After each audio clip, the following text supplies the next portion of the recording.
This is the Freeheel Life podcast, episode number 37. I'm your host, Josh Madsen, coming at you from the Freeheel Life shop in Salt Lake City, Utah. And I love being back. We got episode number 37. It's crazy. We're pumping right along here and nearing that 40 mark. That's pretty cool. And so this week, news and notes. It's getting kind of interesting out there. Just a quick update on some skiing in the Southern Hemisphere. In Australia, and this is what I could find from the few that I've been following like I've been doing in the past. It's not the most comprehensive, so I apologize if you're making travel plans based on this, which I don't know why you would, but I'm doing my best. Anyways, Australia, it seems like the resorts in Victoria, like Falls Creek and Hotham, have closed for the season. Perisher and those in New South Wales still appear to be open. So they're obviously dealing with the COVID-19 situation there. As far as New Zealand goes, everything seems to be rolling along. Actually, looks like they've got some pretty good snow down there. I'm sure you Kiwis are having fun. I hope so. I know I've seen some Australians sneaking out and getting some turns in too. So I'm glad people are out there having fun. I think it's a good thing to mention just as we are heading into North American winter. Just kind of a good heads up on how things could shake out over the next 6 months. So, and then my buddies down in Argentina actually just did recorded a podcast with a buddy of mine down in Bariloche, and they are doing well, doing some good skiing. There are some kind of closures. They're only letting some locals ski at some of the resorts and whatnot, but it is the lifts are fired up, so that's good. Starting the last couple weeks, got the social media back up and running. If you follow us on Facebook or Instagram, you're probably seeing some posts. I'm kind of getting that going again, getting the blood flowing, and that's super fun. I'm really enjoying myself, kind of getting back in touch with everybody and starting to hear everybody out there and what's going on. So make sure to check us out there. Facebook, you can easily find us either Telemark Skier Magazine page or the Freeheel Life page. Instagram, we originate a lot of the content there, and there's 3 accounts that you should be following. I want to make sure you're following Freeheel Life on Instagram, Tele Skier Mag, which is Telemark Skier Magazine, and I definitely want you to be following Used Telemark Gear on Instagram as well, because that's kind of the extension of the Freeheel Life shop and where you can find used gear that's coming through the shop. Most of what we got going on, we're pushing a ton of stuff out these last few weeks of August. We're going to be pushing some pretty blowout, incredible sales on the remaining items from last season. Once we get to September, we'll be restocking. Prices will kind of go back up. I would mention that if you find a pair of new boots or even used ones, this is a good time to get them. If the few that we have are on sale, get them now. Just because, and that goes for bindings too. I mean, some of the newer stuff, because of the COVID-19 situation, there are most likely going to be some shortages. I don't know if shortages is the right way. This is not a panic push by any means. But the reality of it is there may be, I know some production is less, and I want to make sure that you guys are aware of that to the best of my ability so that you can make good decisions ahead of time and you're not kind of waiting, later and later and later. So anyways, if you see something, I know it's a little early, but people usually start thinking about skiing September, and it's a good time to pick up some used gear or some kind of blowout pricing on some equipment if it's still kicking around here. So much love and thank you for the support as always.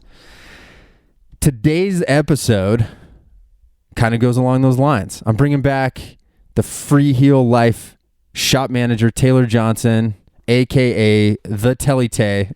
It's actually at Telite if you really want to look him up on the old Instagram and Facebook. He's fun to follow. He's a big golfer in the summer. If you guys like to golf, we talk a little bit about that. And he is going to give us a nice gear preview of some cool new items that you as telemarketers should be aware of that's coming out this fall, and we will have at the shop here. And we have a nice conversation about some of that stuff, what to look for, how to get it, when we think it'll be here, and whatnot. So without further ado, we'll welcome back Taylor Johnson. How's it going, dude? Good to see you. Good to have you back. Absolutely. We've been here this morning getting some stuff done at the shop. It's nice to have old Telly Tay back in the house. I'm back.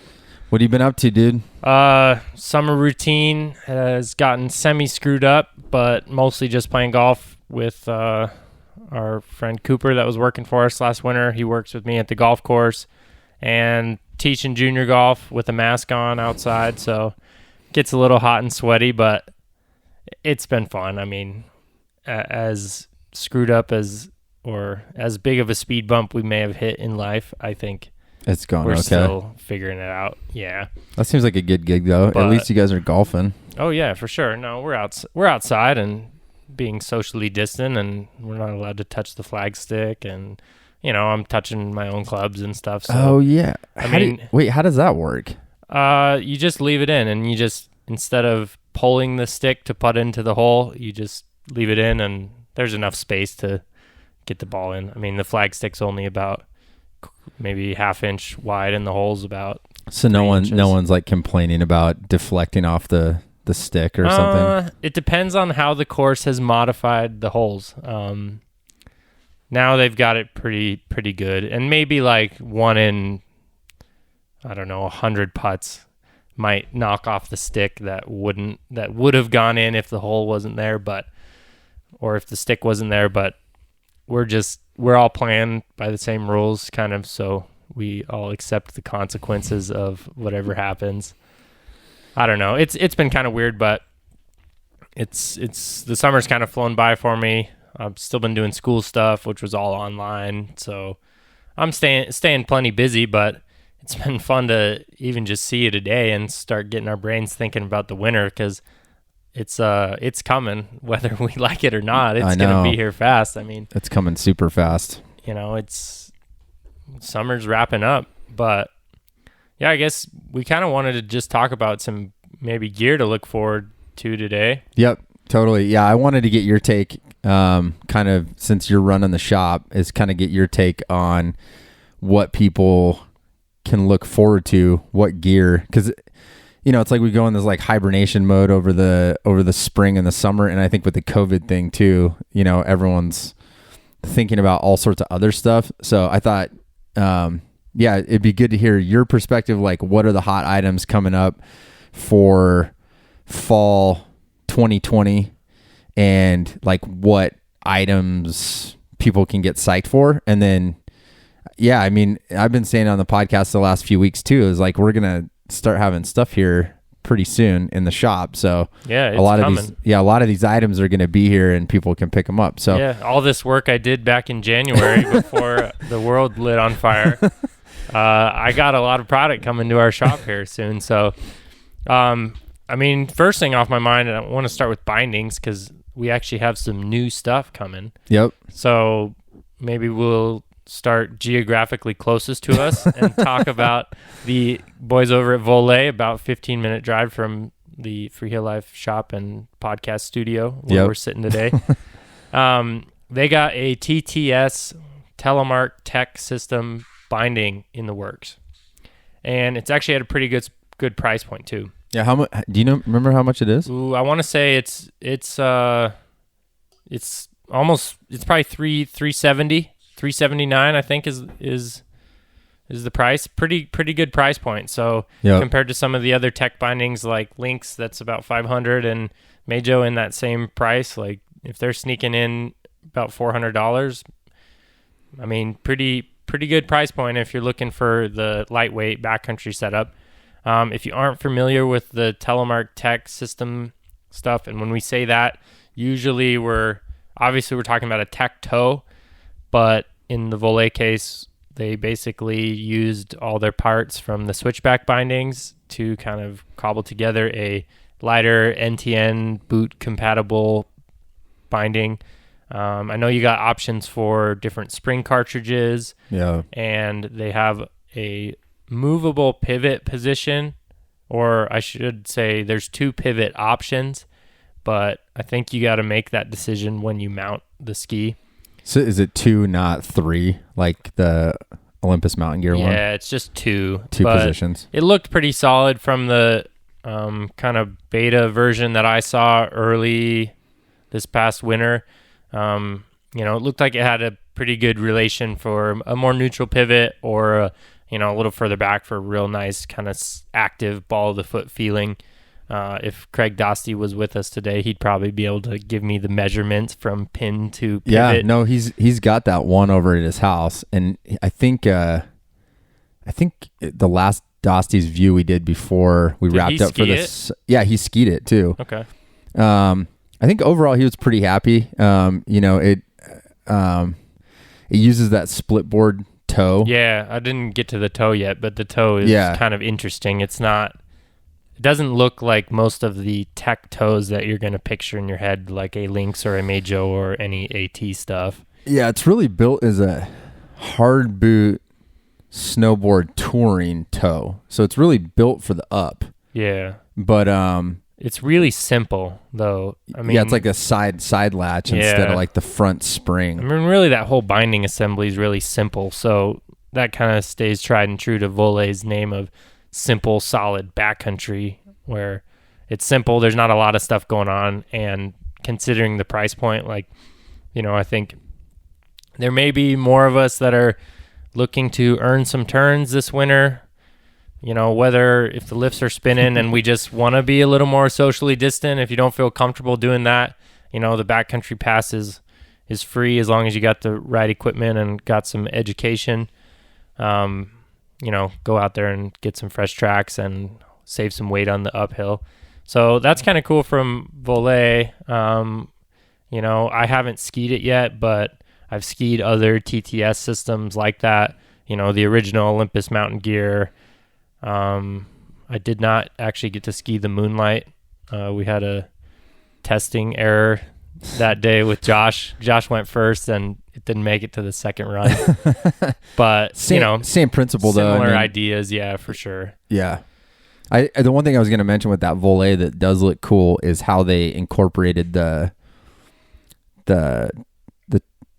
piece that the toe mounts to, because I think it's all one piece, where like the toe and where the cable routes through is all like one. There's one plastic piece under. Yeah, like just like a simple riser. Yeah, which I think that's cool, because that's I guess probably what the Moonlight one was gonna look like, but I'm not even sure that's on the market anywhere. But that's for another. I'm digressing, because that's a whole nother. Either way, the new Vole TTS looks cool just because it's simple and at a good price point, and it uses the same mounting pattern as the Vole 4-hole or the industry standard 4-hole. So sweet.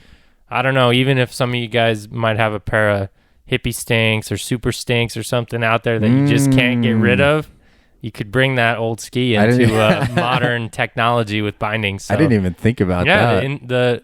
Probably. The inserts, the mount's all the same. So yeah, I don't know. We might see a pair of tech toe hippie stinks. That'd be kind of funny. For all you that are listening out there that don't think that we still see early 2000s diehard K2 Telemark skis anymore, you are mistaken. We do. Because we even see them come in the plastic sometimes. People bring them in like they're like hoarding them in their garages. Oh yeah, no, I think they had a huge brand following back then, because people bought multiple pairs and hang on to it. And every once in a while we're poking around on, the Facebook forum, and someone's asking in the Telemark skier page, what, anybody got a, extra pair of super stinks laying around? So, yeah. I don't know. Maybe you can get a new TTS binding on your old K2 Telly setup this winter. That'd make a sweet little. I actually like that idea. I guess, and then other bindings on the radar. So now we'll go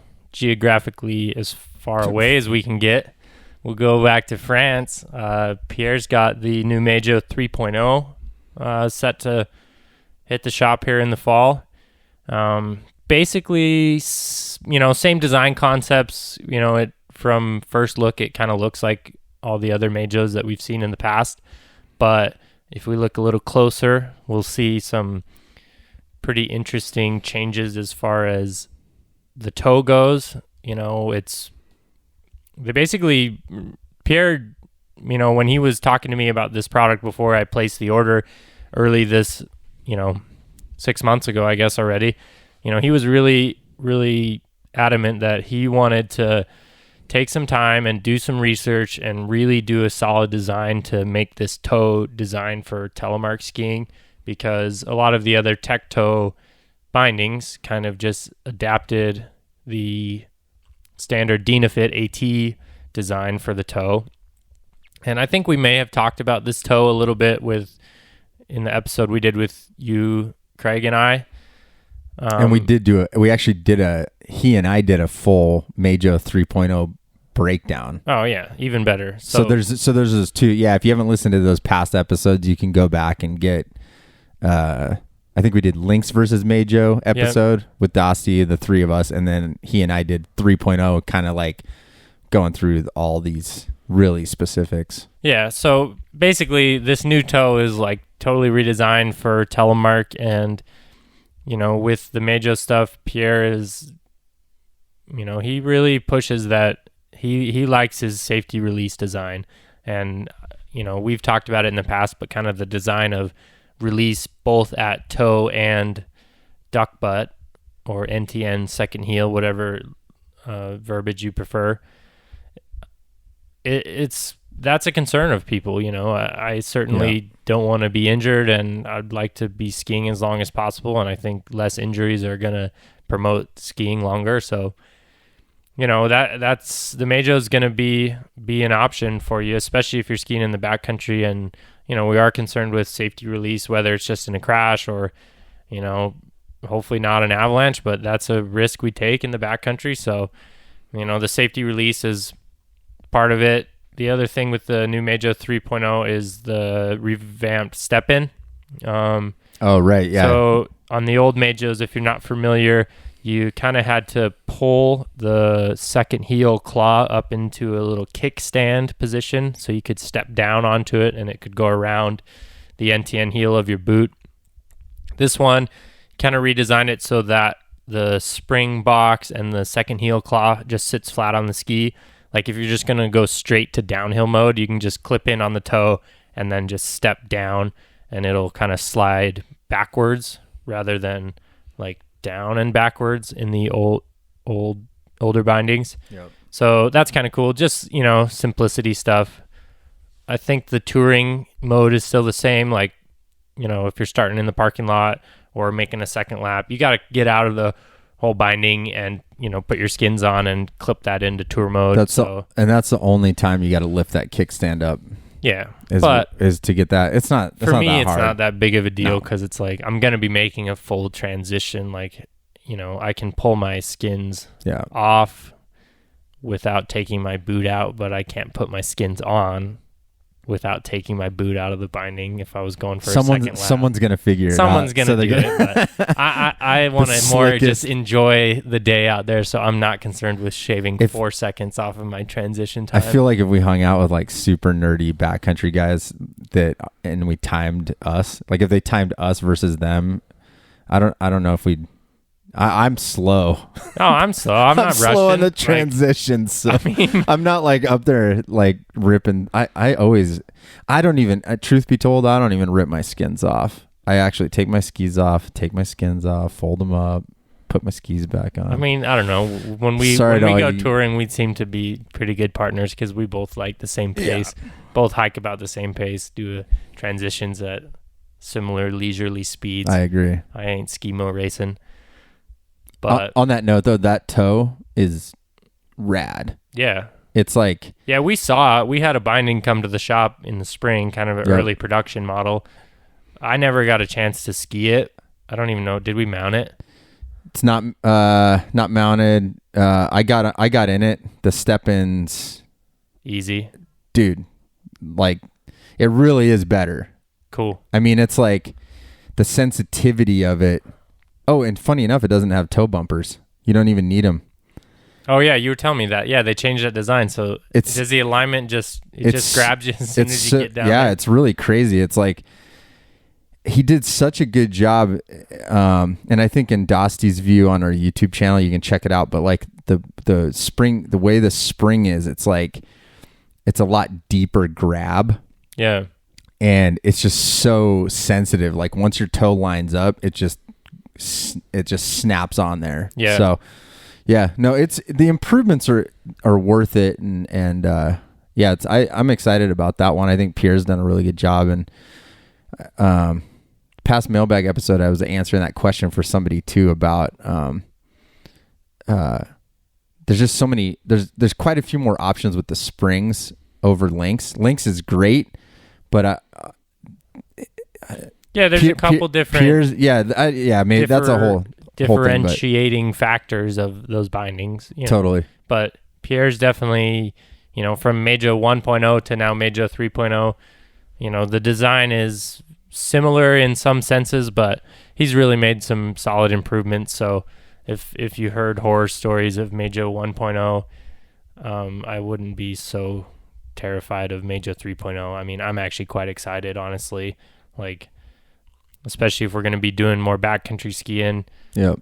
I acquired a pair of TX Pros last year, so, Mejo versus Lynx, my decision hasn't quite been made, at least for a tech toe binding. I definitely like the second heel stuff a little more. I just have learned to like that feel on the NTN systems, but I would like a tech binding if I'm going to be doing a lot more touring. Totally. Yeah, those two that you mentioned, I can't wait to get out on them just because they both kind of have different features in terms of what you're getting from them, and obviously the price is different, but yeah, if we possibility we're going to be I might have like a tech toe quiver this year.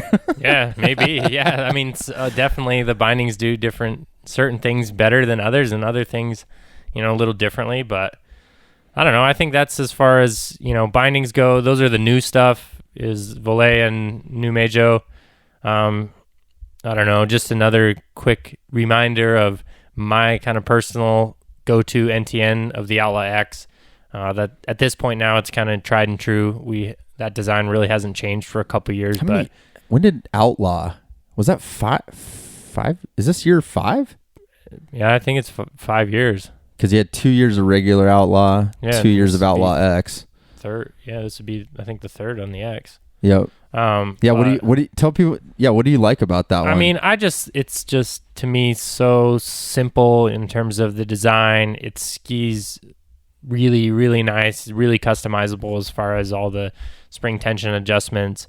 And then the touring mode is really simple. It's the same as their axle. If you're familiar with the 75 millimeter, or, at this point, you've probably seen an Outlaw around there.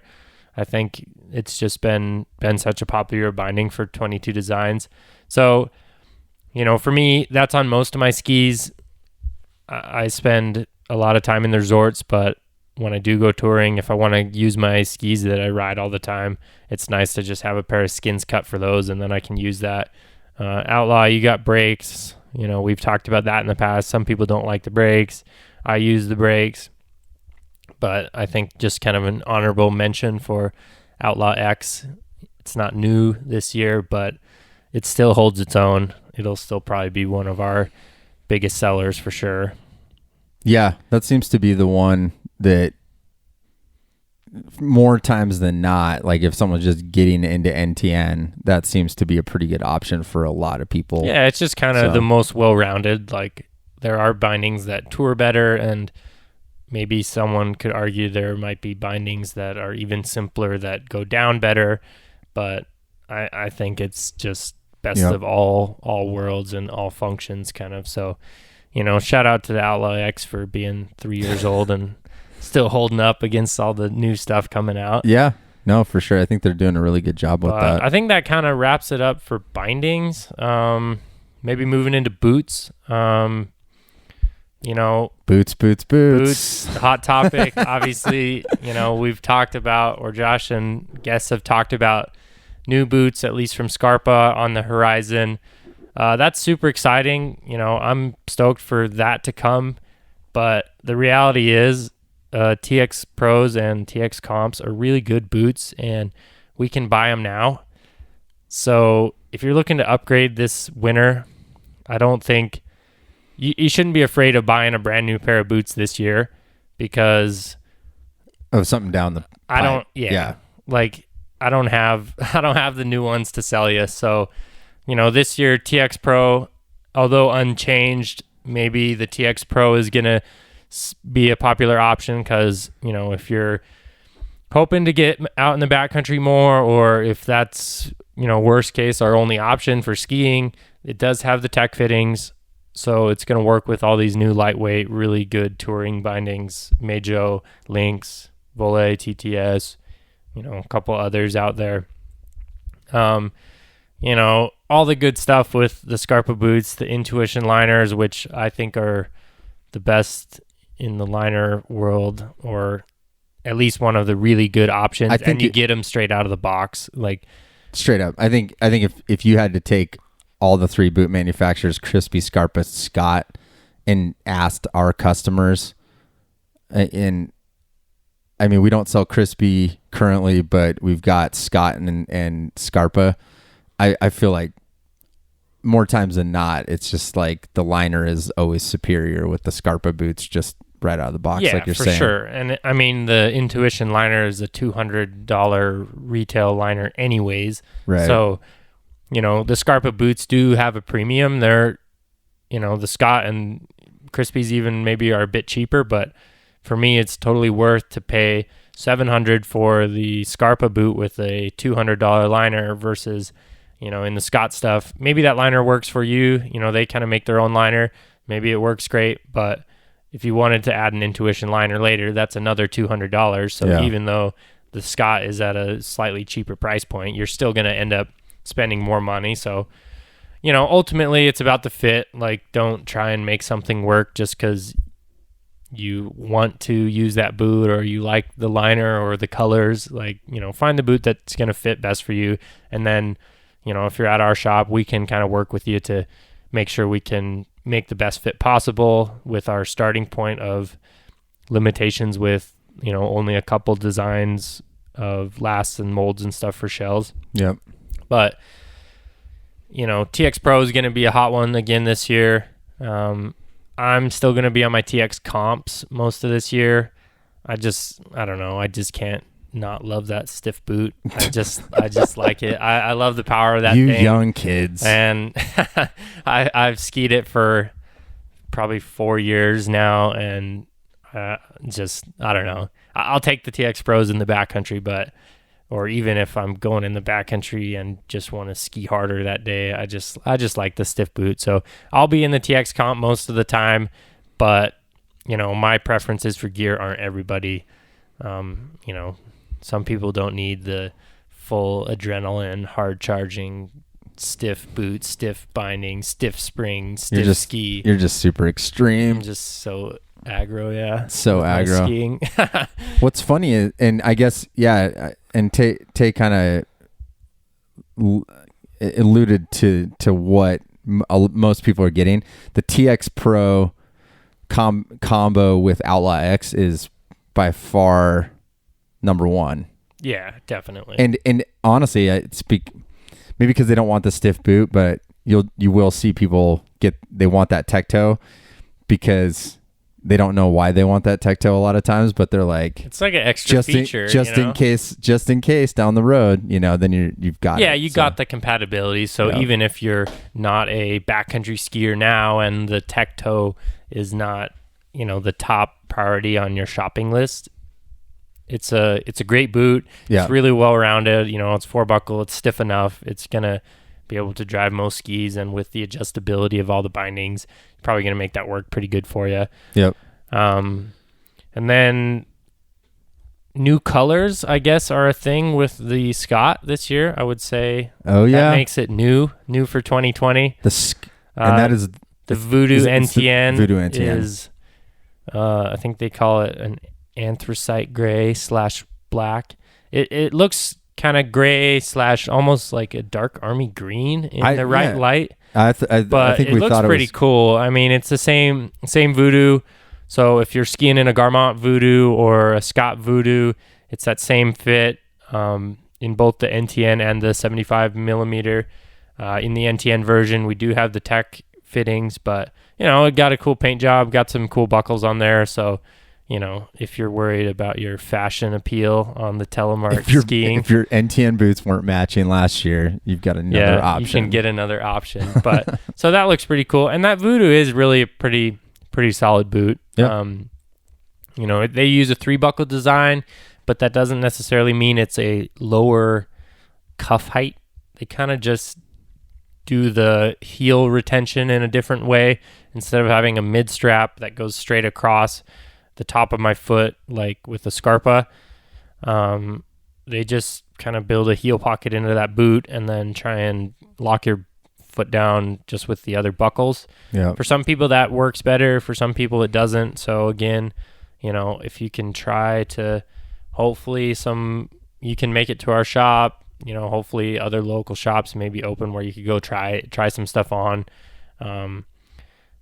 But as far as boots go, Josh and I have been really racking our brains as well this winter or in preparation for this winter to see if we can, be a little more accommodating with maybe if you're not making travel plans to come ski Utah in the winter and aren't going to stop at our shop. Don't freak out if it's time for new boots. Like, we will find a solution to help you along that process, because that's kind of the trickiest purchase, I think. Skis, you kind of know what you like. Bindings, brands that you've been skiing on for a long time. But with boots, you gotta get those on your feet, or get measured up as best you can. So we're working on some things to try and accommodate for maybe like a virtual boot fitting type. Yeah. Well, and with that said too, I mean, I know with COVID, we kind of had a little, you haven't been here and Ashley hasn't been here, and I haven't been able to tackle all the customer service emails, but I am getting back on that. So if you're listening out there and for some reason you don't think we're alive, the blood is flowing. So, you can always hit us up at customer service at freeheellife.com, and we can actually make an appointment to talk to you about how to fit yourself and how we can help you. Like Taylor said, we're trying to come up with some cool ideas about how to tackle that. And because ultimately, regardless of, we don't, obviously there's uncertainties about this winter, but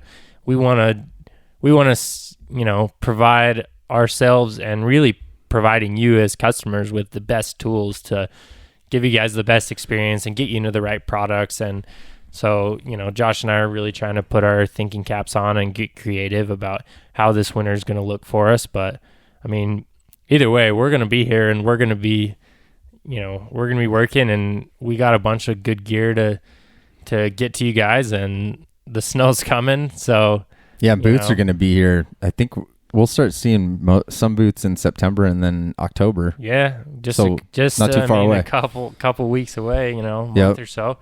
But I think as far as boot talk, I would say, don't be afraid to buy a pair of boots this year. There's tons of great products out there now, and if you got any questions or concerns, we're gonna be available for a full-on customer service experience pretty shortly here. Yep. And then that's bindings and boots. Bindings, boots, and the other part of the quiver would be skis. Only real new thing on the radar is Volet is got a new ski coming. Sweet. That is called the Manti. That is a Utah name if you're not from around here. It's a city. The Manti sounds pretty cool. I haven't seen this. I haven't skied it. I just looked at pictures in their catalog when they sent me the order sheet, back in the last half of the winter here. But from the looks of it, it looks pretty sweet. And from the experiences I've had on all the other Volet skis, I think this is going to be right up a lot of people's alley. It's like 103 underfoot. So for me, that's really like the money zone of, I'm going to have one pair of skis some days we get powder, Yeah. some days we don't, some days it's corn, some days it's, crud. I think that 100-ish range is just super versatile.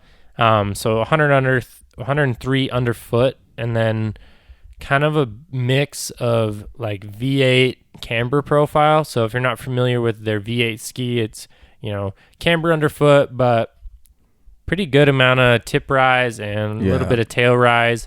So it's given us that flotation and kind of playfulness of being able to kind of smear that around in the soft snow, but the camber still lets us hold an edge when it's a little firmer.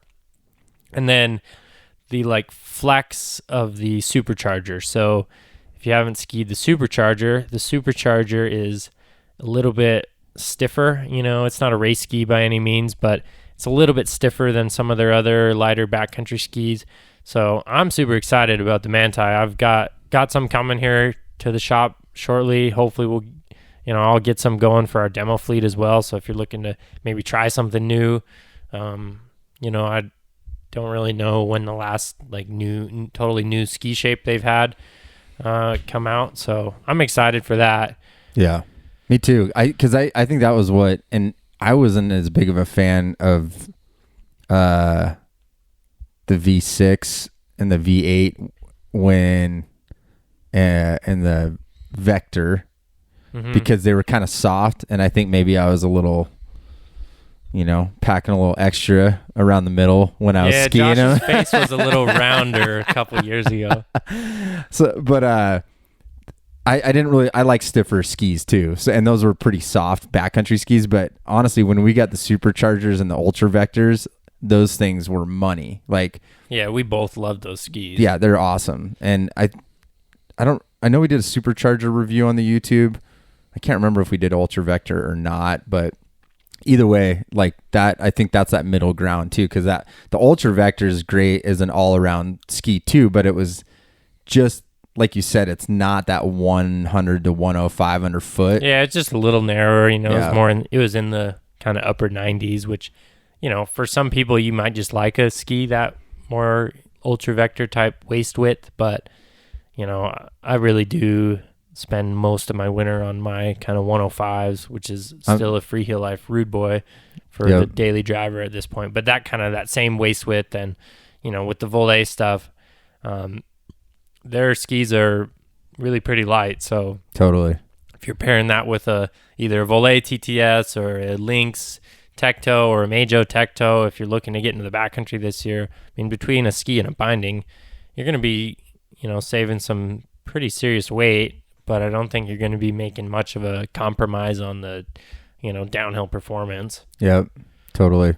So I'm pretty excited about that ski. Just fun to have something new from them. We've kind of sold a lot of the Supercharger, Ultravector, V6, V8 series for, a couple of years now. And not that those skis are bad or not a good choice anymore, but it's fun to have something else on the wall here shortly. No, and that's cool that there's more. There's quite a few options to fit all sorts of different people where, like I was saying, the Supercharger and the Ultra Vector and now the Manti, I think those actually will work in bounds for people that may not have liked, like me. I didn't really like skiing that soft of the V6 and stuff like in bounds. Yeah. But the Ultra Vector is great in bounds. Supercharger, same thing. So yeah, and I've skied those both in bounds quite a bit too, and it's it's definitely lighter. Like I noticed the kind of swing weight being nice and light. Sure.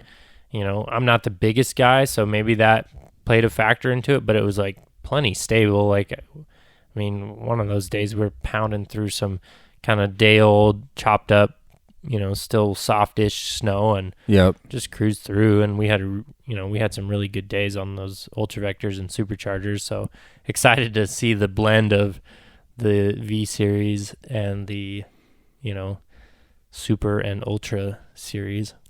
And I know we didn't talk about this beforehand, but the other thing that may pop up that we haven't talked about on the podcast, and I don't know where they're at with it, but you may have heard us mention mounting on Polonia wood core skis a little bit. I don't think we've ever done like a full on podcast on that. Yeah. But we did they did give us a prototype of a Hyper Series ski that has like a better mounting plate. I don't know if that's coming out or not. It's gonna, I don't know. I don't know if we're supposed to talk about that, but all right, we weren't supposed to talk about it, but it's on there. If you're looking for the ultra lightest weight, like Polonia core stuff, Vole's working on a solution for accepting Telemark bindings. So yeah, we skied a pair of hyperchargers with an outlaw binding, and there's your behind the scenes there's news the behind nugget. the scenes. Hopefully Dave doesn't listen to this and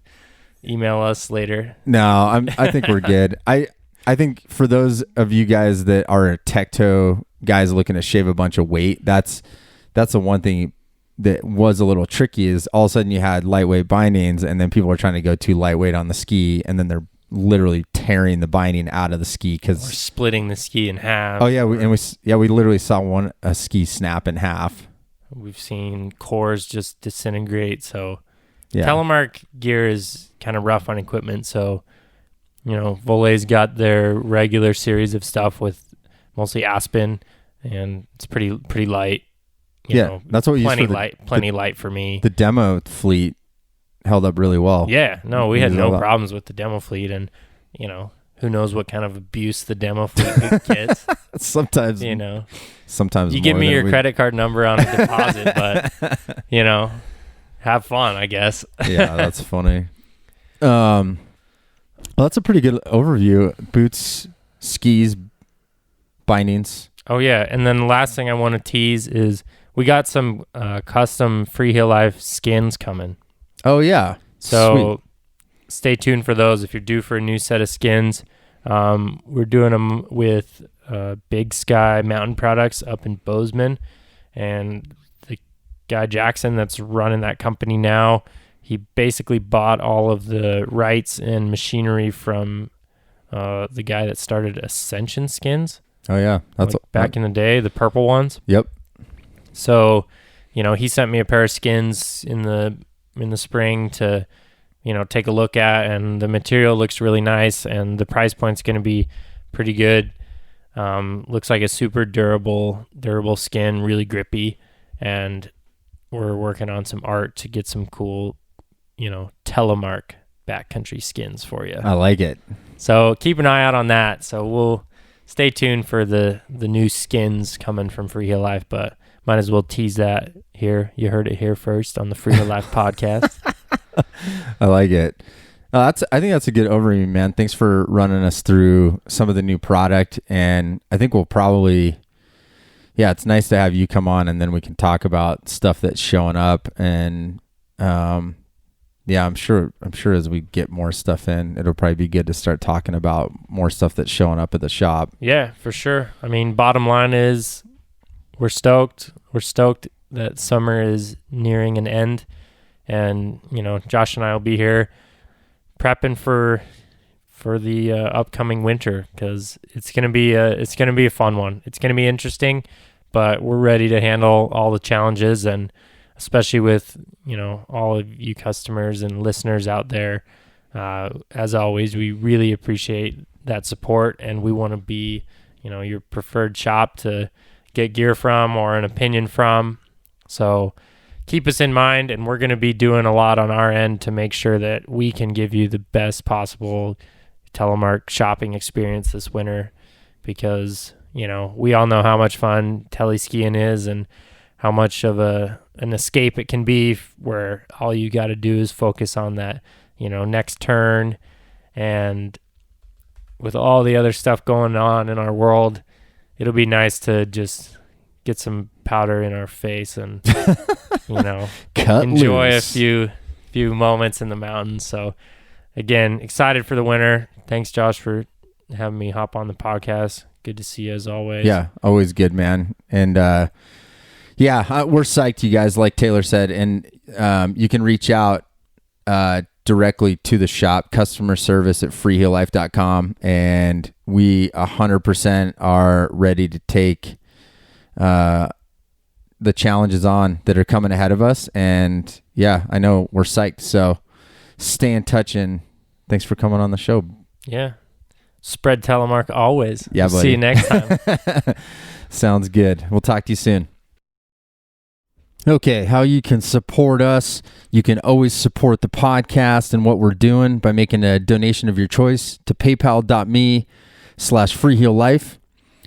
We would love to be your preferred telemark shop moving forward. We hope that you'll shop with us.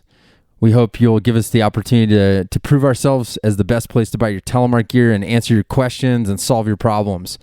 You can shop for your telemark gear at freeheellife.com. For articles and information reviews, you can check out telemarkskier.com. We are all part of the same family. And if you have questions or comments or suggestions or corrections, you can email me at podcast@freeheellife.com. Thank you so much for listening. As always, please take a second to rate and review the podcast on the Apple Podcast platform. And until next week, my friends, spread telemark always.